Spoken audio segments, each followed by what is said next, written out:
Richard Childress and Steve Phelps have completed their testimony in court, and Richard Childress reveals he was actually looking to sell the team at one point. What's going on, guys? It's Daniel, and welcome back to our video. We got some really interesting updates from the trial that happened earlier today in day number 7 of the trial. Let's go ahead and jump into it. We're going to begin by talking about Steve Phelps, because Steve Phelps was the first of the 2 individuals so far that has gone up into their witness testimonies. Now, it is worth noting that Jim France still does have to do his witness testimony at this point, and it will be started at some point by the time you're watching this video, but I'm not sure if it's going to be included by the end of the day. But let's begin by talking about the Steve Phelps testimony.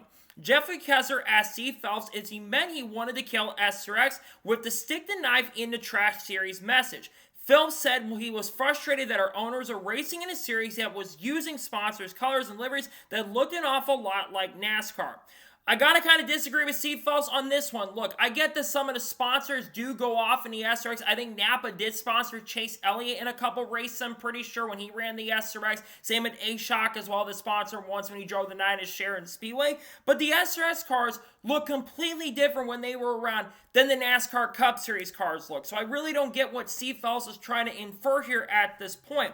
But there's something he does bring up that I think is a very interesting point. He continues on by saying Adam Stern reports, Steve Phelps said the NASCAR's legal department looked into SRX to see if it was violating any IP trademarks illegally, but that the lawyer said this didn't cross the line and NASCAR dropped its opposition at that point. That didn't seem like to be really true, considering the fact that there was still some text that did come out. Now, obviously, there was some stuff that came out from Steve O'Donnell where they basically said that legal need to kind of take a look at this and need to kind of see what is going on. At least we know at this point from what Steve Phelps is saying here, they did take a look at it, and it seemed like the SRX was not inflicting any issues on the trademark front, which you could definitely tell for sure. Yes, the stock car series, but it wasn't messing anything in the trademark side of things like that. So I don't completely understand what they were looking at. But then also it's worth noting as well that Steve Phelps said that the part of the reason NASCAR was concerned about SRX was that NBC executive producer Sam Flood had called up NASCAR after Chase Elliott competed in SRX and complained that SRX was causing confusion in the marketplace with racing fans.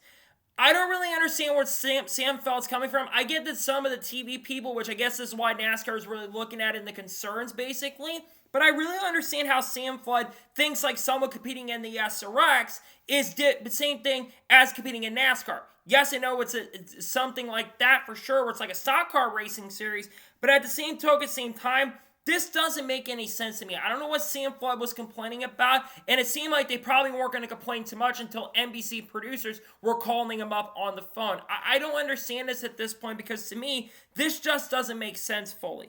Because for us fans, it looks different. SRX cars look different than NASCAR Cup Series cars. And yeah, I know some fans sometimes aren't the smartest tools, but I think most fans know that SRX look a lot different than NASCAR Cup Series cars. So I don't know what Sam Flood, the NBC executive, was really thinking about there, because to me, I really don't understand this point there.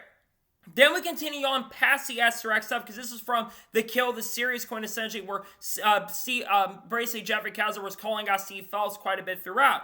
Adam Stern also reports, Steve Phelps says that he believes the NextGen car has been successful for NASCAR so far because the racing is just better, so it has accomplished what I hope it would accomplish. Here's something about this, and some are saying he should be fired and basically he's lying under oath. It is objective, and some people probably do think that the racing with the NextGen car has been a lot better. I will say the intermediate racing with the NextGen car, I think has been better than what we had with the Gen 6 car. For every other type of racing, the racing has not been better. Short track racing has suffered with the NextGen car. Road course racing, which used to be really good with the Gen 6 car, it has suffered with the NextGen car. And of course, some of the other racing, like the Super Speedways, I think Super Speedway racing has gotten much worse in the next-gen era than it had with the Gen 6 car. Now, granted, there has been some improvements, but a big reason for the improvements is not because of the car itself, it's because of Goodyear. Goodyear has stepped up to the plate, and they have provided a much better racing product. So I do have to disagree with Steve Phelps to an extent on that. I don't think the racing product has been a lot better since we got into the next-gen car. I do 100% disagree with that quite a bit. And I think when you look at the racing product, that's why Goodyear's had to step up. And Goodyear would not have had to step up so much to try to make the racing product better at tracks like Richmond, Martinsville, and the road courses, because people blame SVG for that, but Shane Van Gisbergen is not to blame. But the racing product just hasn't been better. I'm sorry, it's not been better with the next-gen car. Again, there's some things that have been better, like the intermediates have been good, and like Atlanta's been really good. But outside of intermediates in Atlanta, the racing, in my opinion, has not been better. Continuing on, Steve Phelps on the next-gen car. I believe this is the safest car in all of motorsports. Then, of course, there's some stuff around the text, but he continues on by saying Phelps was asked by Kessler if he knew who Kurt Busch was after Phelps had touted the safety of the next-gen car and if Busch had retired due to concussion.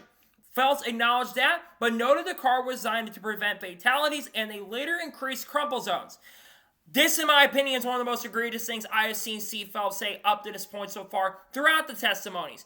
Kurt Busch's career came to a close because of this next-gen car. Not fully because of age, but because of the next-gen car. We all remember Kurt Busch had one of the most violent crashes we've seen with the next-gen car, which really wasn't that hard of a hit to begin with, where he just hit the outside wall, and most of the time when you hit the wall, you normally don't have concussions from that. He got a concussion from hitting the wall not very hard, and he missed the rest of the season, and his career came to close in NASCAR because of that, to the point where Kurt Busch wasn't even cleared for over a year to get back behind the wheel of a race car.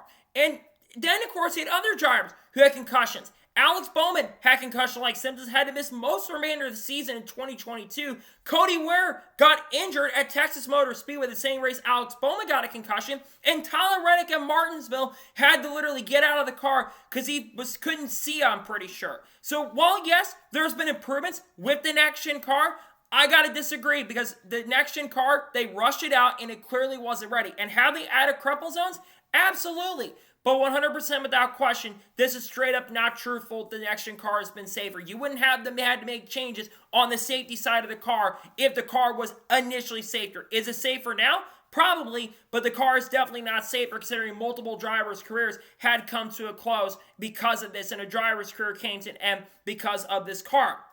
Now, in regards to the text, Steve Phelps was asked by Jeffrey Kessler if he had always shown respect in his text emails about team owners such as Richard Childress. Phelps said that by and large, the answer is yes.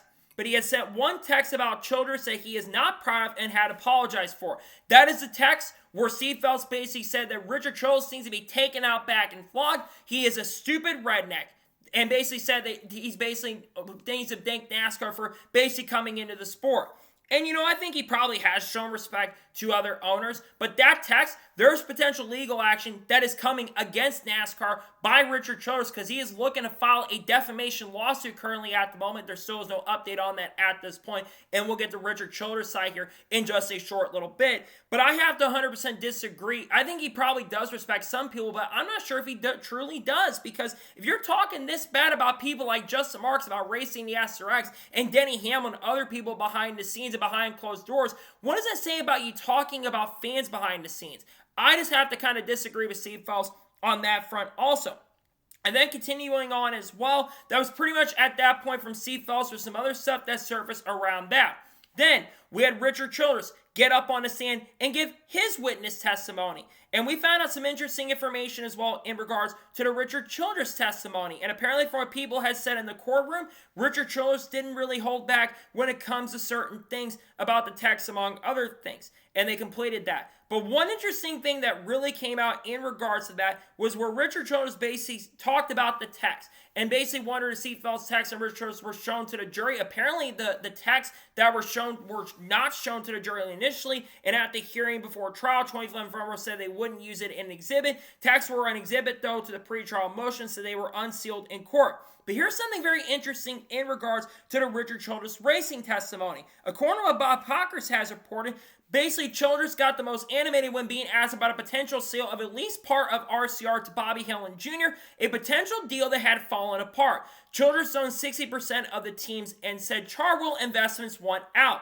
Childress businesses under the RCR banner have had positive EBITDA every year, but Childress said the engine and military business covers the racing losses. And continuing on as well, I think Adam Stern had reported that the reason Richard Childress had signed the charter agreement in the first place is because that basically they were losing a ton of money, and basically they signed it because he really didn't have a choice in that situation and on that front. Continuing on, Matt Weaver continues to report and says Childress gets agitated that this is getting brought up by NASCAR attorney Chris Yates because this isn't what we are here for, Richard Childress says. Everyone signed NDAs and who knows what's true or not. Hillen's group had audited financial statements put together that RCR had a positive EBITDA over its entire history. Childress is agitated this is being discussed publicly despite Hillen's NDA. Yates asked if it's true about RCR's constant profitability. I guess. Hillen represented to potential new RCR investors that NASCAR's new TV deal represents a transformative model. Childress says every bit of this has nothing to do with this. Did Hillen intend to buy a third charter? Childress, he had talked about it. I gave him a termination letter because the way they wanted to do things, they didn't have the money, period, end of story. Continuing on, in the closing minutes of Steve Phelps' re-examination, basically he was talking about being frustrated during the re-examination of Richard Childress, and it seemed like there was going back and forth. Regarding RCR's profits, Richard Childress says all the other businesses are what boosts RCR, that RCR can't exist by itself. Chris Yates pointed that the audited Hillen financial records suggest otherwise, but they didn't get into the specifics of the financials as they were objections at that point. Certainly very interesting as well. Now, apparently also Richard Childress, according to what was reported by, I believe, by Bob Pockers and others as well, he was asked about some of the comments that did surface from Steve Phelps, and Bob Pockers does report the text message about RCR topic, but not shown or explained to the jury. Phelps said he sent RC a text that I'm not proud of, I regret I did, and Rich Childress would not comment on if outside court. Quintessentially, like I mentioned a little bit ago, we talked about the text here not too long ago, where Richard Childress basically, we talked about this I think about a couple weeks ago before the trial even began, where Richard Childress basically week before the trial started, said he was looking to potentially file legal action against NASCAR, and there's still a potential possibility that he could file legal action against NASCAR in the not so distant future. Whether he does want to do that for defamation, not sure he would win a defamation case at this point, but I'm not sure he's the only one that is looking at there. Other than that, there's not really much interesting information that came out there, but a lot of the Steve Phelps stuff I found to be very interesting, and we're getting farther down into the court session at this point. Like I said a second ago, Jim France will be getting on the stand, and by the time you're watching this, we're not sure if he'll complete the witness testimony. The hope is that NASCAR will start their side, which I believe they have 15 or 16 witnesses that they have to go through at this point. Among those, I think Curtis Polk is one of them is going to be called up to the stand, I'm pretty sure. And you have other big name individuals that still need to be called. I think Ben Kenny's on the witness list. I think Lisa France Kenny's also on the witness list as well. You still got Rick Hendrick who still needs to go up, and Roger Penske also needs to go up as well before the end of the trial. At this point, I do not expect this trial to be done by the end of the week. I don't think the trial will be done till at least next Monday or Tuesday, perhaps. I don't think it's going to go to the end of next week with the pace starting to pick up, but we still have some of the trial, and if we get any information on that, like what Jim France talks about, we'll talk about on the channel in the not-so-distant future. But certainly some interesting stuff, and it's interesting that Richard Childress was looking to sell. I find that to be very interesting and kind of wild to see that Richard Childress was looking to maybe sell the team and organization. I think it's certainly interesting for sure, and I think it'll be something to follow as time progresses and goes on in regards to that.